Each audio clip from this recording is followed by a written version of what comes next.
Exodus 2. Now a man of the tribe of Levi married a Levite woman, and she became pregnant and gave birth to a son. When she saw that he was a fine child, she hid him for 3 months. But when she could hide him no longer, she got a papyrus basket for him and coated it with tar and pitch. Then she placed the child in it and put it among the reeds along the bank of the Nile. His sister stood at a distance to see what would happen to him. Then Pharaoh's daughter went down to the Nile to bathe, and her attendants were walking along the riverbank. She saw the basket among the reeds and sent her female slave to get it. She opened it and saw the baby. He was crying, and she felt sorry for him. "This is one of the Hebrew babies," she said. Then his sister asked Pharaoh's daughter, "Shall I go and get one of the Hebrew women to nurse the baby for you?" "Yes, go," she answered. So the girl went and got the baby's mother. Pharaoh's daughter said to her, "Take this baby and nurse him for me, and I will pay you." So the woman took the baby and nursed him. When the child grew older, she took him to Pharaoh's daughter and he became her son. She named him Moses, saying, "I drew him out of the water."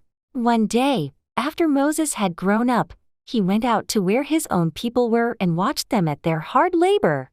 He saw an Egyptian beating a Hebrew, one of his own people. Looking this way and that and seeing no one, he killed the Egyptian and hid him in the sand. The next day he went out and saw 2 Hebrews fighting. He asked the one in the wrong, "Why are you hitting your fellow Hebrew?" The man said, "Who made you ruler and judge over us? Are you thinking of killing me as you killed the Egyptian?" Then Moses was afraid and thought, "What I did must have become known." When Pharaoh heard of this, he tried to kill Moses, but Moses fled from Pharaoh and went to live in Midian, where he sat down by a well.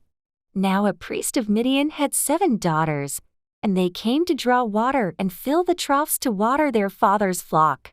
Some shepherds came along and drove them away, but Moses got up and came to their rescue and watered their flock. When the girls returned to rule their father, he asked them, "Why have you returned so early today?" They answered, "An Egyptian rescued us from the shepherds. He even drew water for us and watered the flock." "And where is he?" Reuel asked his daughters. "Why did you leave him?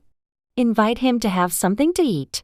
Moses agreed to stay with the man, who gave his daughter Zipporah to Moses in marriage.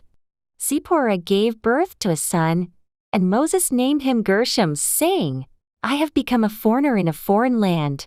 During that long period, the king of Egypt died. The Israelites groaned in their slavery and cried out, and their cry for help because of their slavery went up to God. God heard their groaning, and he remembered his covenant with Abraham, with Isaac and with Jacob. So God looked on the Israelites and was concerned about them.